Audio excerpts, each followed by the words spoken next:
Everyone, we are Group 8 and we are here to present the continuation of Chapter 11, PFRS for Small and Medium-Sized Entities. Section 18, Unintangible Assets Other than Goodwill. An intangible assets is an identifiable non-monetary asset without physical substance. Goodwill, brand recognition, and intellectual property such as patents, trademarks, and copyrights are all intangible assets. An intangible asset is identifiable when it is separable, capable of being separated or divided from the entity and sold, transferred, licensed, rented, or exchanged either individually or together with a related contract, asset, or liability. Or it arises from contractual or other legal rights. Intangible assets do not include financial assets or mineral rights and mineral reserves such as oil, natural gas, and similar non-regenerative resources. General principle for recognizing intangible assets. An intangible assets shall be recognized if all of the following conditions are met. A. It is probable that the expected future economic benefits that are attributable to the asset will flow to the entity. B. The cost or value of the asset can be measured reliably. C. The assets does not result from expenditure incurred internally or an intangible item. Acquisition as part of a business combination. An intangible asset acquired in a business combination shall be recognized unless its fair value cannot be measured reliably without undue cost or effort at the acquisition date. Ang intangible assets acquired in a business combination ay na-recognize maliban kung ang katarungang halaga nito ay hindi masusukat ng walang di inaasahang gastos or effort at the acquisition date. Initial measurement. Intangible assets are initially measured at cost. Internally generated intangible assets. Research and development costs incurred on internal generation of intangible assets shall be recognized as expense in the period incurred unless they form part of the cost of another assets. The following costs are expense in the period incurred. A. Internally generated brand logos, publishing titles, customers list, and items similar in substance. Internally generated goodwill. Startup activities, which include establishment costs such as legal and secretarial costs incurred in establishing a legal entity, expenditure to open a new facility or business, and expenditure for starting new operations or launching new products or process. D. Training activities. E. Advertising and promotional activities. F. Relocating or recognizing part or all of an entity activities. Section 20. Leases. Classification of leases. A lease is classified as a finance lease if it transfers substantially all the risk and rewards incidental to ownership. A lease is classified as an operating lease if it does not transfer substantially all the risk and reward incidental to ownership. First, let me differentiate the difference of lessees and lessors. A lessee is the party that is entitled to use the assets as per terms stated in the lease agreement for a specific period of time by paying an agreed-upon periodic payment. And a lessor is the legal owner of the asset and is the party that allows the lessee to use the asset for a specific period of time for a set amount of rent. The lessor, ito yung legal owner of the property or an asset, and the lessee is yung nag-occupy ng properties. Lessees. Lessees in finance lease. The rights and obligations are to be recognized as assets and liabilities at fair value or if lower the present value of the minimum lease payments. In operating lease, payments are to be recognized as an expense on the straight-line basis unless payments are structured to increase in line with expected general inflation or another systematic basis is better representative of the time pattern of the user's benefit. Lessors. Lessors in finance lease. Initial direct costs are included in the initial measurement of the finance lease receivable and reduce the amount of income recognized under the lease term. In operating lease, lessors retain the assets on their balance sheet and payment are to be recognized as income on the straight line basis unless payments are structured to increase in line with expected general inflation or another systematic basis is better representative of the time pattern of the user's benefits. Manufacturer or dealer lessors. Manufacturers or dealers often offer to customers the choice of either buying or leasing an asset. A finance lease of an asset by a manufacturer or dealer lessor gives rise to two types of income. Gross profit, normal selling price after adjustment for volume or trade discount less cost of sales, and finance income, interest income, other the lease term. Section 21. Provisions and contingencies. Initial recognition.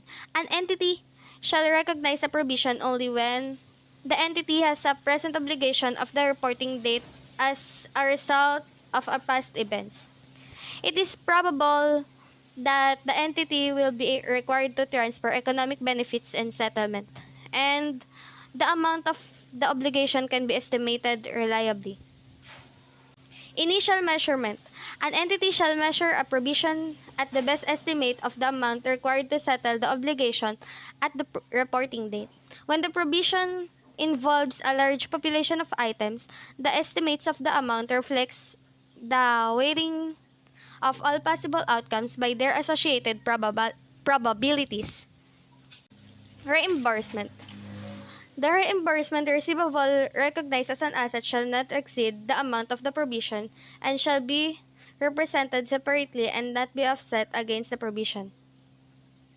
Contingent liabilities is either a possible but uncertain obligation or a present obligation that is not recognized because it is either not probable or not measured reliably. And contingent assets shall not recognize as asset but disclose only if they are probable. Section 22. Liabilities and equities.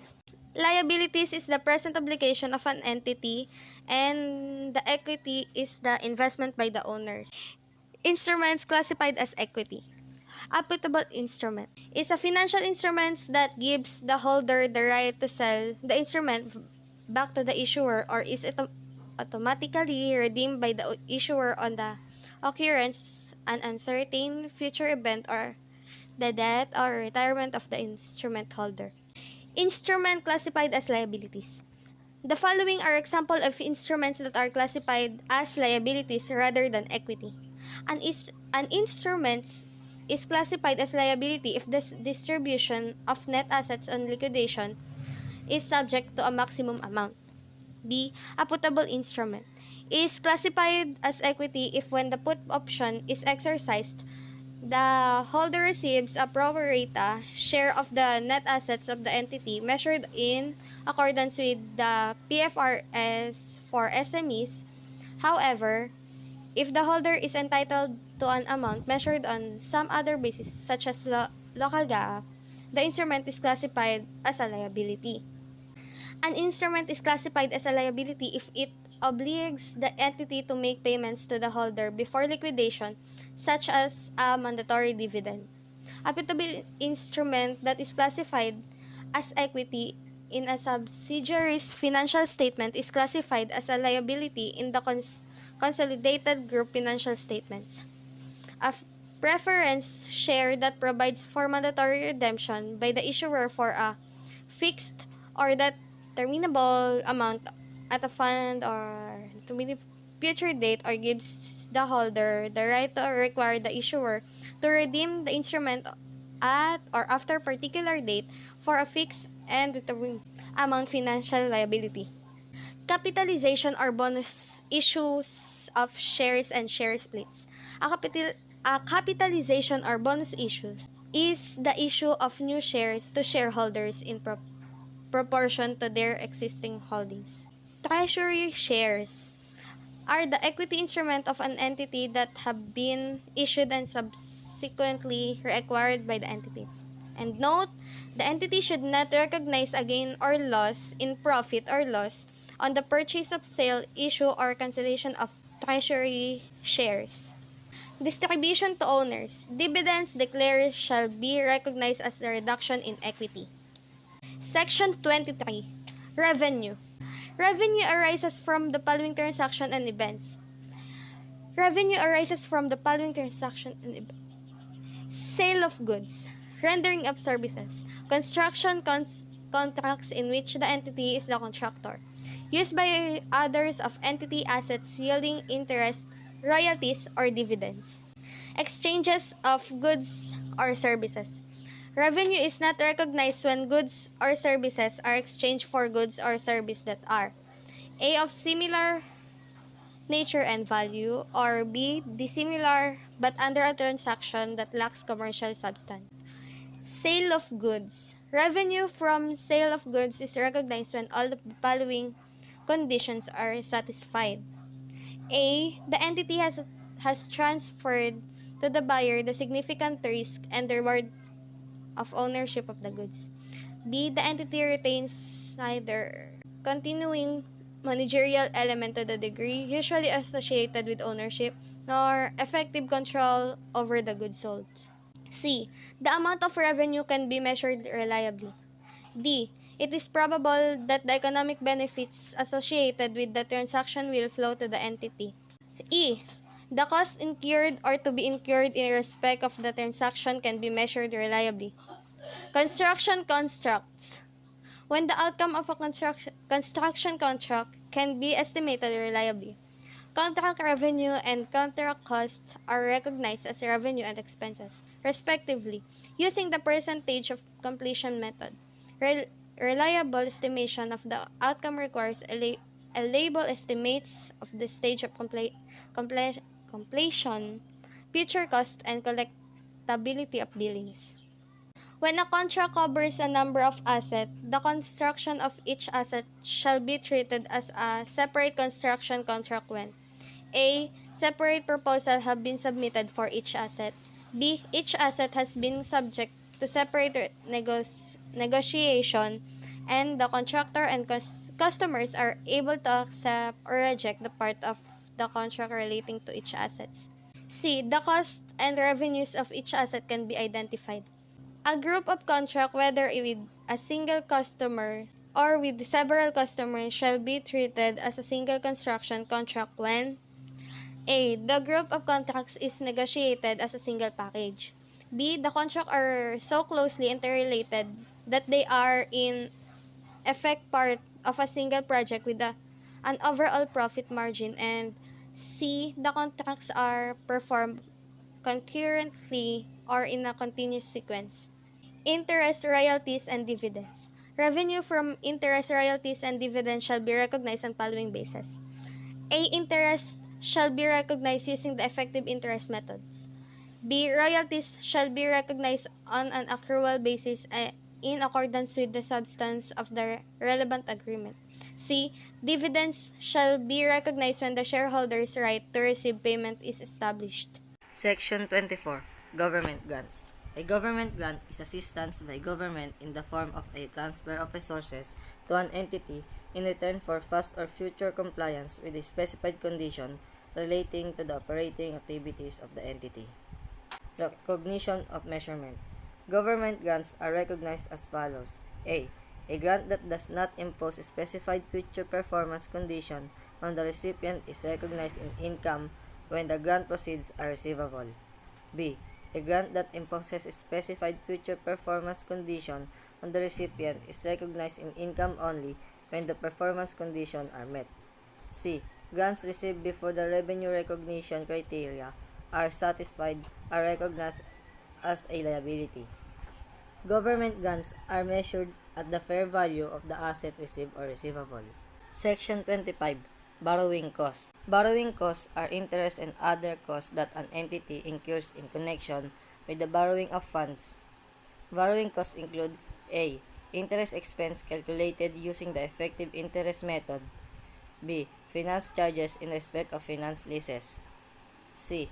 Exchange differences arising from foreign currency borrowing to the extent that they are regarded as an adjustment to interest cost.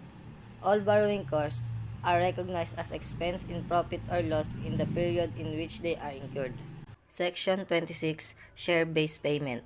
Share-based payment transaction include the following: equity-settled share-based payment transaction in which the entity acquires goods or services as consideration for equity instruments of the entity, including share or share option. Cash-settled share-based payment transaction in which the entity acquires goods or services by incurring liabilities to the supplier of those goods or services for amounts that are based on the price or value of an entity's share or other equity instruments of the entity, and transaction which provides either the entity acquiring or supplying the goods or services the choice between settlement in equity and settlement in cash. Recognition when there are vesting conditions. If the share-based payments granted to employees vest immediately, the services received are recognized as expense in full on grant date, with a corresponding increase in equity or liability. Share-based payments granted to employees vest immediately if the employee is not required to complete a specified period of services before becoming unconditionally entitled to those share-based payments. Measurement of equity settled share-based payment transaction. Transaction with non-employees. Fair value of goods or services received. Fair value of equity securities issued or granted if the fair value of goods or services received cannot be estimated reliably. Transaction with employees and other providing similar services. Goods or services received from employees and other providing similar services under equity-settled shared-based payment transaction and the corresponding increase in equity are measured by reference to the fair value of the equity instruments issued or granted. This is because typically it is not possible to estimate reliably the fair value of the services received. Vesting condition. A grant of equity instrument might be conditional on employees satisfying specified vesting condition. Vesting condition might be related to any or combination of the following. Service condition. The grant of equity instrument is conditional on the employee remaining in the entity's employ for a specified period of time. Performance condition. The grant of equity instrument is conditional on the accomplishment of a pre-agreed performance. Performance condition may be non-market vesting condition and market vesting condition. Measurement. The fair value of shares or share option and equity settled share appreciation rights and the related goods or services received are measured using the following three-tier measurement hierarchy. If an observable market price is available for the equity instrument granted, use the price. B. If an observable market price is not available, measure the fair value of equity instrument granted using entity-specific or observable market data. C. If A and B are not available, the fair value of the shares or share appreciation rights shall be indirectly measured. The fair value of share option or share appreciation rights using an option pricing model. Modification to the terms and condition. A. If the modification increases the fair value of the equity instrument granted. B. If the modification is not beneficial to the employee such that the modification decrease the fair value of equity instruments. Cancellations and settlements. A cancellation or settlement of an equity-settled share-based payment award is accounted for as an acceleration of vesting. Cash-settled share-based payment transaction. The goods or services acquired and the liability incurred under a cash-settled share-based payment transaction is measured at the fair value of the liability. Shared-based payment transaction with cash alternatives. A. The entity has a past practice of settling by issuing equity instrument, or B. The option has no commercial substance because the cash settlement amount bears no relationship to and is likely to be lower in value than the fair value of equity instrument. Section 27. Impairment of assets.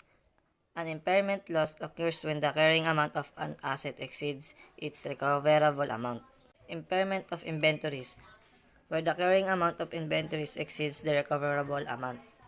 Reversal of impairment on inventories. A new assessment of selling price of less cost to complete and sell for inventories shall be made at each subsequent reporting date. Impairment of asset other than inventories. When the recoverable amount of an asset is less than its carrying amount, the asset carrying amount shall be reduced to its recoverable amount. Indicators of impairment. An asset shall be made at each reporting date for any indicators that an asset may impaired.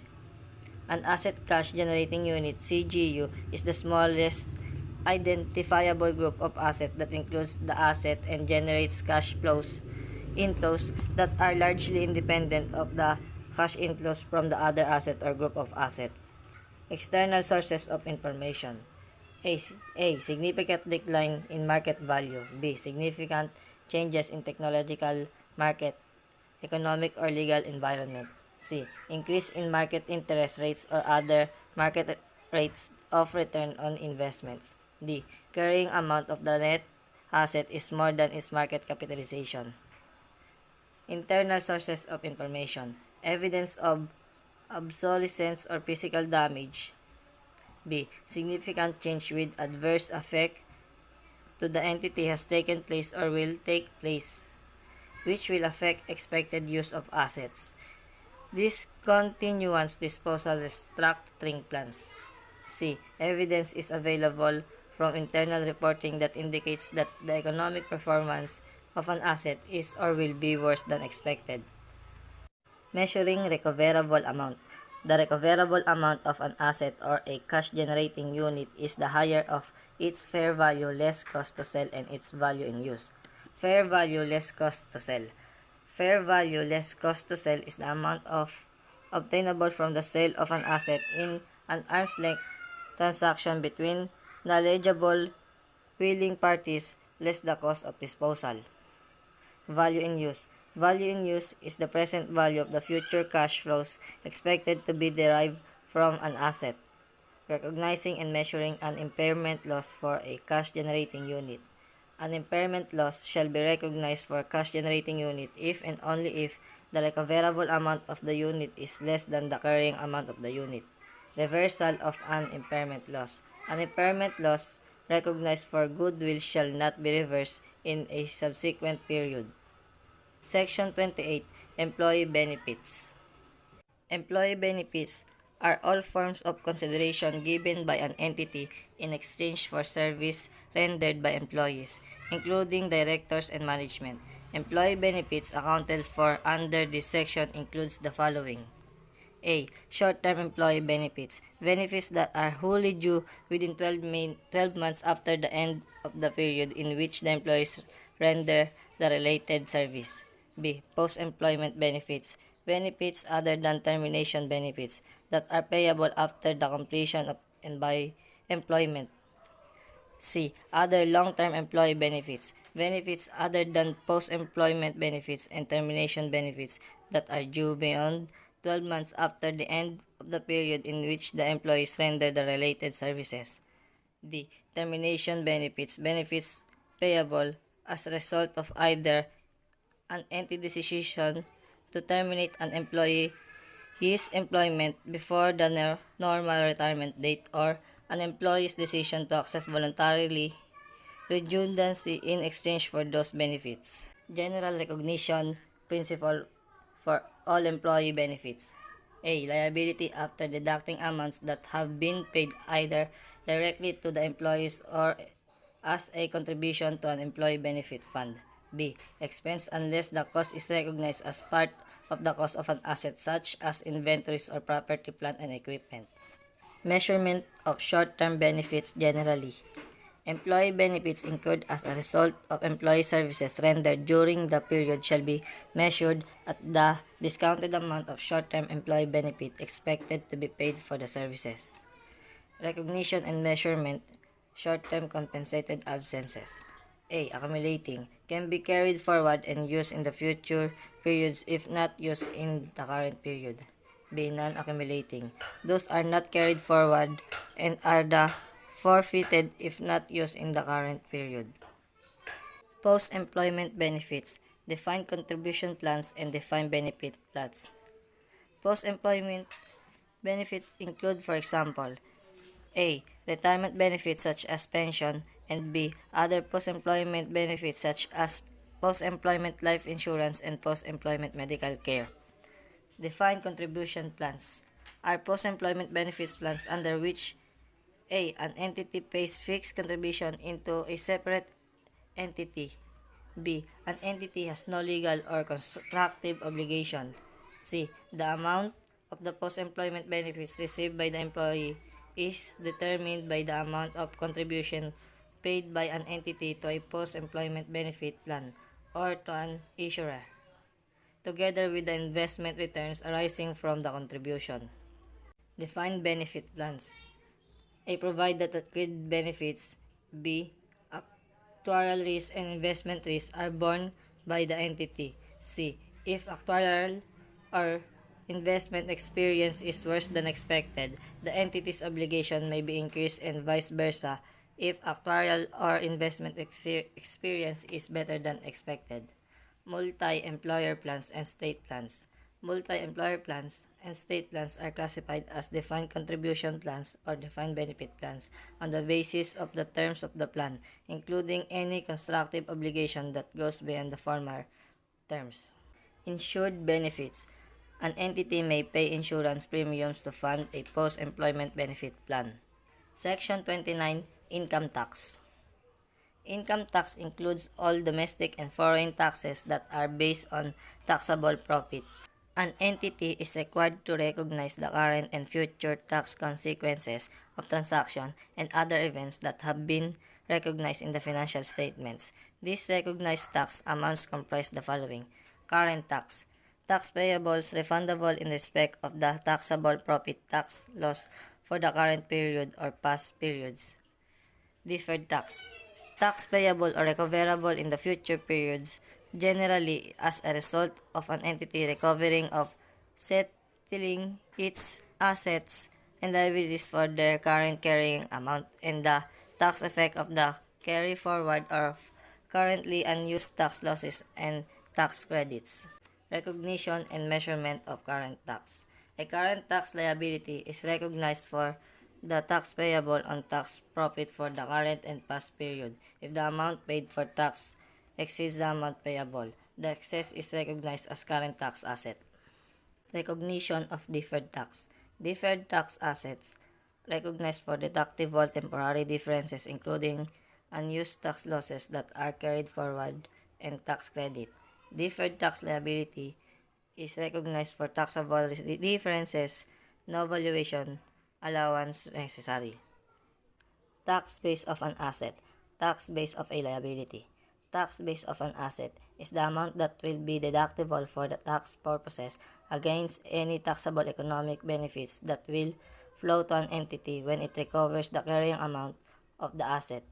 Tax base of a liability is its carrying amount less any amount that will be deductible for tax purposes in respect of that liability in the future periods. Temporary differences are differences between the carrying amount of an asset or liability in the statement of financial position and its tax base, unused tax losses, and unused tax credits. A deferred tax asset shall be recognized for the carry forward of unused tax losses and unused tax credits to the extent it is probable that future taxable profit will be available against which that unused tax losses and unused tax credits can be utilized. Measurement of deferred tax. A deferred tax liability asset is measured using the tax rates that have been enacted or substantively enacted by the reporting, non-discounting of current and deferred tax assets.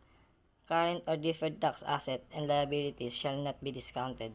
Withholding tax on dividends. Withholding taxes on distribution to owners are recognized in equity as part of the dividends. Current, non-current distinction. A deferred tax assets, liabilities shall be presented as non-current assets. Section 30. Foreign currency translation is referred to accounting for business combinations. Section 31. Hyperinflation. This section applies to an entity whose functional currency is the currency of a hyperinflationary economy. Such entity is required to prepare financial statements that have been adjusted for the effects of hyperinflation. Hyperinflationary economy. This section does not establish an absolute rate at which an economy is deemed hyperinflationary. An entity shall make that judgment by considering all available information, including, but not limited to, the following possible indicators of hyperinflation. A. The general population prefers to keep its wealth in non-monetary assets or in a relatively stable foreign currency. Amounts of local currency held are immediately invested to maintain purchasing power. B. The general population regards monetary amounts not in terms of the local currency, but in terms of relatively stable foreign currency. Prices may be quoted in that currency. C. Sales and purchases on credit take place at prices that compensate for the expected loss of purchasing power during the credit period, even if the period is short. D. Interest rates. Wages and prices are linked to a price index.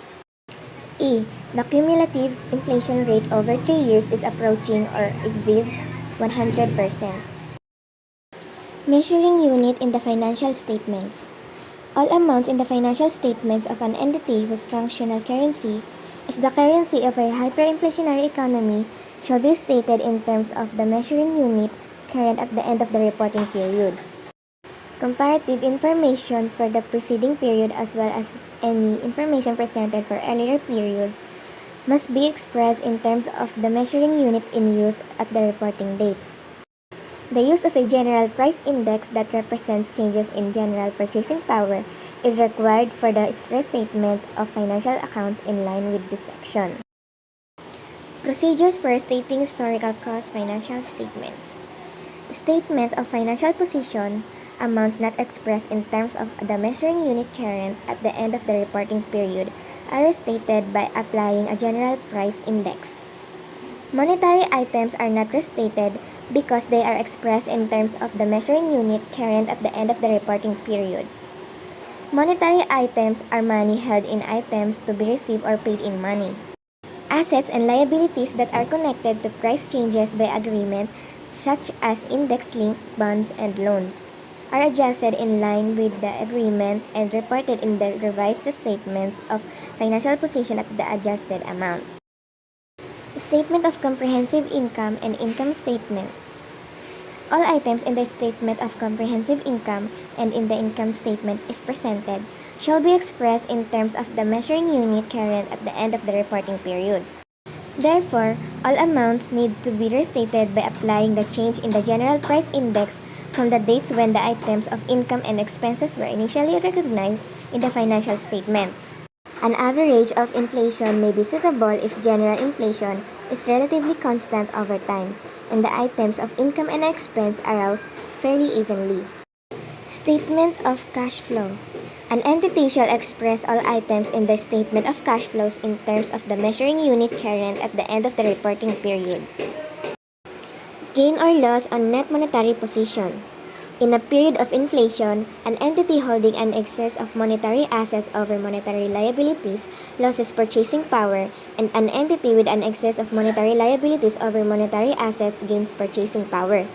To the extent the asset and liabilities are not linked to a price level, an entity shall include in profit or loss the gain or loss on the net monetary position. Economies ceasing to be hyperinflationary. When an economy ceases to be hyperinflationary and an entity discontinues the preparation and presentation of financial statements prepared in accordance with this section, it shall treat the amounts expressed in the presentation currency at the end of previous reporting period as the basis for the carrying amounts in its subsequent financial statements. Section 32. Events after the end of the reporting period. The scope of this section defines events after the end of the reporting period and sets out principles for recognizing, measuring, and disclosing those events. Definition. Events after the end of the reporting period are those events, and favorable and unfavorable, that occur between the end of the reporting period and the date when the financial statements are authorized for issue. Two types of events. A. Those that provides evidence of conditions that existed at the end of the reporting period, or adjusting events after the end of the reporting period. And B. Those events are indicative of conditions that arose after the end of the reporting period, or non-adjusting events after the end of the reporting period. Recognition and measurement. Adjusting events after the end of the reporting period. An entity shall adjust the amounts recognized in its financial statements, including related disclosures, to reflect adjusting events after the end of the reporting period. The following are examples of adjusting events after the end of the reporting period that require an entity to adjust the amounts recognized in its financial statements, or to recognize items that were not previously recognized. A. A court of case settlement that confirms that the entity had a present obligation at the conclusion of the reporting period. B. After the end of the reporting period, information is received suggesting that an asset was impaired at the end of the reporting period, or that amount of a previous recognized impairment loss for that asset has to be changed. For example, the bankruptcy of a customer that occurs after the end of the reporting period usually confirms that a loss existed at the end of the reporting period on a trade receivable, and the entity needs to adjust the carrying amount of the trade receivable. C. The cost of assets purchased or proceeds from assets sold before the end of the reporting period is determined after the end of the reporting period. D. The determination of the amount of profit sharing or bonus payments after the end of the reporting period, if the entity had legal or constructive duty to make such payments at the end of the reporting period as a result of events that occurred before the date. E. The finding of fraud or flaws in financial statements indicating that they are inaccurate. Non-adjusting events after the end of the reporting period. An entity shall not adjust the amounts recognized in its financial statements to reflect non-adjusting events after the end of the reporting period. Examples of non-adjusting events after the end of the reporting period include: A. Between the end of the reporting period and the date on which the financial statements are authorized for release, the market value of investment has decreased. The decline in the market value does not normally relate to the condition of the investments at the end of the reporting period, but reflects circumstances that have arisen subsequently. Therefore, an entity does not adjust the amounts recognized in its financial statements for the investments after the reporting date, but before the financial statements are prepared, an amount becomes due as a result of a positive judgment or settlement of a court dispute. However, the agreement on the amount of damages for a judgment that was reached before the reporting date but was not previously recognized because the amount could not be measured reliably may constitute an adjusting event.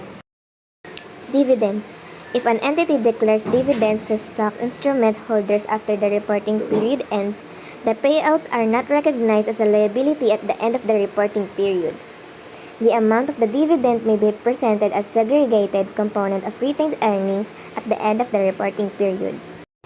Disclosures. Date of authority for issue. An entity shall disclose the date when the financial statements were authorized for issue and who gave that authorization.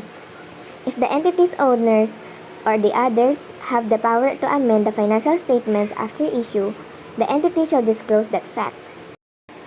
Non-adjusting events after the end of the reporting period.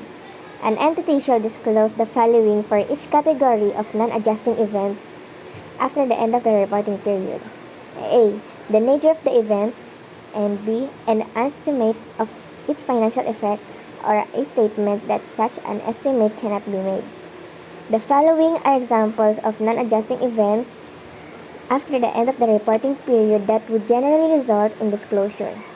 The disclosure will reflect information that becomes known after the end of the reporting period but before the financial statements are authorized for issue.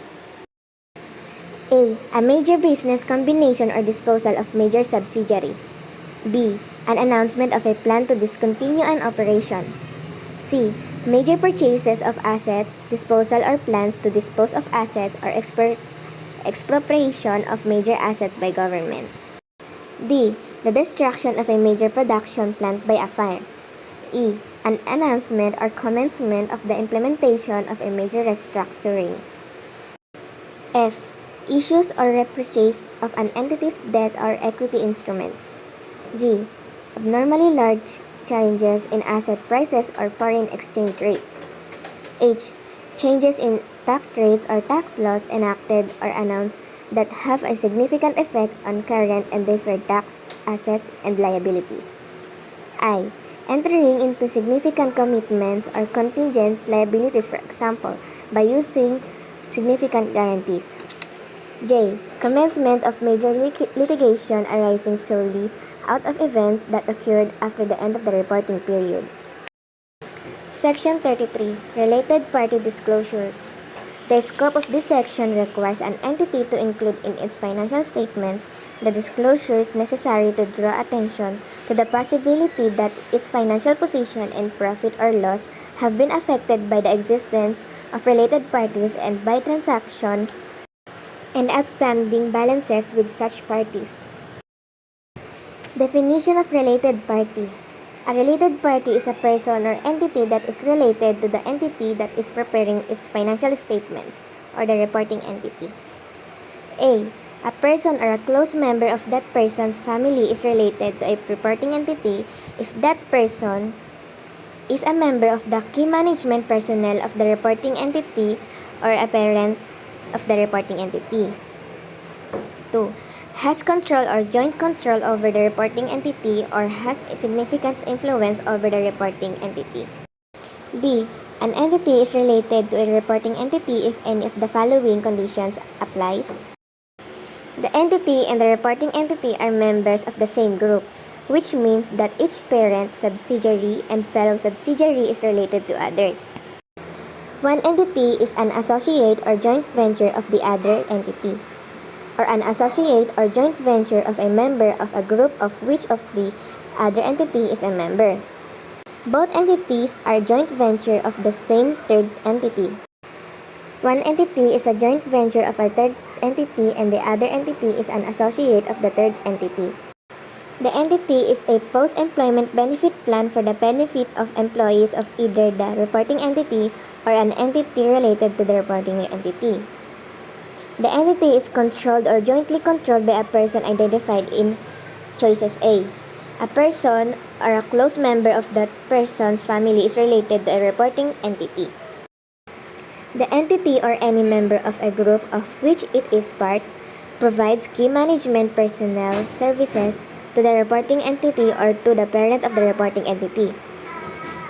A person identified in choices A number 2 or has control or joint control over the reporting entity has significant influence over the entity or is a member of the key management personnel of the entity or of a parent of the entity.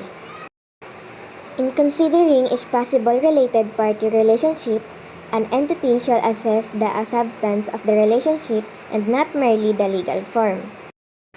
The following are not necessarily related parties. 1. Two entities, simply because they have a director or other member of key management personnel in common. Number 2. Two ventures, simply because they share joint control over a joint venture. Number 3.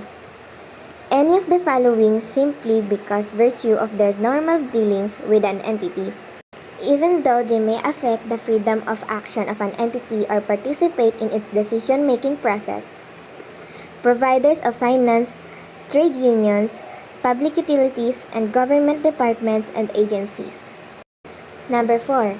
A customer, supplier, franchisor, distributor, or general agent with whom an entity transacts a significant volume of business merely by virtue of the resulting economic dependence. Disclosures. Disclosure of parent-subsidiary relationships. Relationship between a parent and its subsidiaries shall be disclosed irrespective of whether there have been related party transactions. An entity shall disclose the name of its parent and, if different, the ultimate controlling party. If neither the entity's parent nor the ultimate controlling party produces financial statements available for public use, the name of the next most senior parent that does so shall be also disclosed. Disclosure of key management personnel compensation. Key management personnel are those persons having authority and responsibility for planning, directing, and controlling the activities of the entity directly or indirectly, including any director, whether executive or otherwise, of the entity. Compensation includes all employee benefits, including those in the form of share-based payment. Employee benefits include all forms of consideration paid, payable, or provided by the entity in exchange for services rendered to the entity. An entity shall disclose key management personnel compensation in total. Disclosure of related party transactions. A related party transaction is a transfer of resources, services, or obligations between a reporting entity and a related party, regardless of whether a price is charged. Example of related party transactions that are common to SMEs include, but are not limited to: A. Transaction between an entity and its principal owners. B. Transactions between an entity and another entity when both entities are under the common control of a single entity or person. C. Transactions in which an entity or person that controls the reporting entity incurs expenses directly that otherwise would have been borne by the reporting entity. Disclosure that related party transactions were made on terms equivalent to those that prevail in arm's length transactions shall not be made unless such terms can be substantiated. Items of similar nature may be disclosed in aggregate except when separate disclosure is necessary for an understanding of the effects of related party transactions on the financial statements of the entity. Section 34. Specialized activities. This section shall be applied by SMEs involved in three types of specialized activities, namely agriculture, extractive activities, and service concessions. Agriculture. An entity adopting the PFRS for SMEs that is engaged in agricultural activity shall determine its accounting policy for each class of its biological assets as follows. A.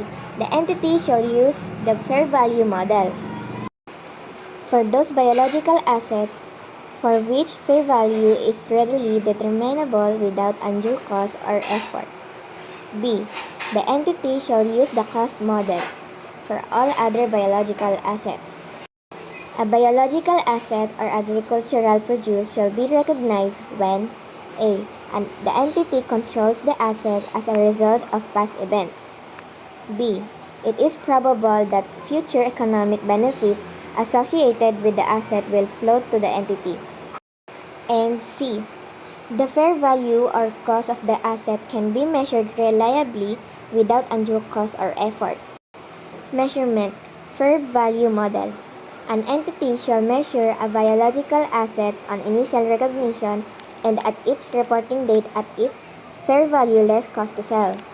Changes in fair value less cost to sell shall be recognized in profit or loss. Agricultural produce harvested from an entity's biological asset shall be measured at its fair value less cost to sell at the point of harvest. Such measurement is the cost at that date when applying Section 13 inventories or another applicable section of the PFRS for SMEs. Fair value shall be determined based on the asset's quoted price in an active market. If an entity has access to different active markets, the entity shall use the price existing in the market that it expects to use. If there is no active market, the fair value of biological asset or agricultural produce shall be determined based on any of the following. A. The most recent market transaction price. B. Market prices for similar assets with adjustment to reflect differences. C. The sector benchmark such as the value of an ore card expressed per export tray, bushel, or hectare, and the value of cattle expressed per kilogram of meat, or D. Present value of expected net cash flows from the asset discounted at a current market determined rate. Cost model. Measurement and cost model. The entity shall measure at cost less any accumulated depreciation and any accumulated impairment losses. Those biological assets whose fair value is not readily determinable without undue cost or effort.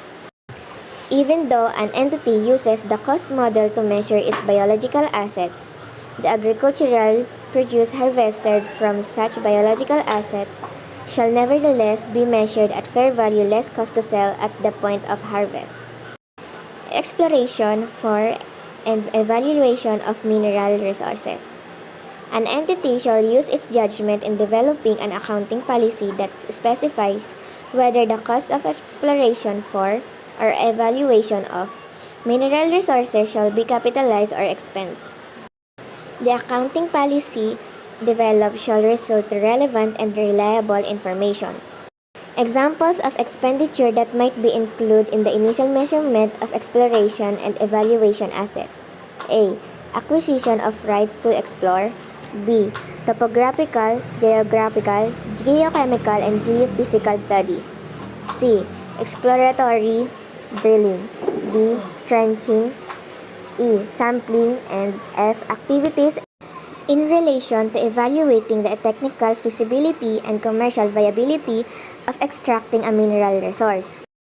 Take note that development costs on mineral resources shall not be recognized as exploration and evaluation, because exploration and evaluation assets are initially measured at the cost and subsequently measured using either the cost model or the evaluation model. Service concession arrangements. It refers to accounting for build, operate, transfer, or both in accounting for specialized transactions. Section 35. Transition to the PFRS for SMEs.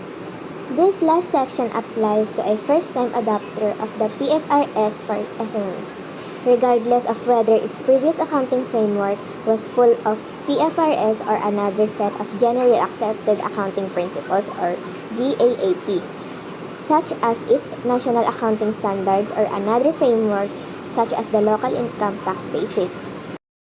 First-time adoption.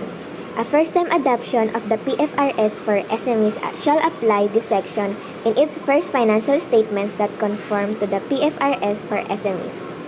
An entity's first financial statement that conforms to the PFRS for SMEs are the first annual financial statements in which the entity makes an explicit and unreserved statements in those financial statements of compliance with the PFRS for SMEs. Procedures for preparing financial statements at the date of transition. An entity shall, in its opening statement of financial position as of its date of transition to the PFRS for SMEs, or in the beginning of the earliest period presented. A. Recognize all assets and liabilities whose recognition is required by the PFRS for SMEs. B. Recognize items as assets or liabilities if the PFRS for SMEs does not permit such recognition. C. Reclassify items that it recognized under its previous financial reporting framework as one type of asset, liability, or component of equity, but are a different type of asset, liability, or component of equity under PFRS for SMEs. And D. Apply PFRS for SMEs in measuring all recognized assets and liabilities. The accounting policies that an entity uses in its opening statement of financial position under the PFRS for SMEs may differ from those that it used for the same date using its previous financial reporting framework. The resulting adjustment arise from transactions, other events, or conditions before the date of transition to the PFRS for SMEs. Therefore, an entity shall recognize those adjustments directly in retained earnings or, if appropriate, another category of equity at the date of transition to the PFRS for SMEs.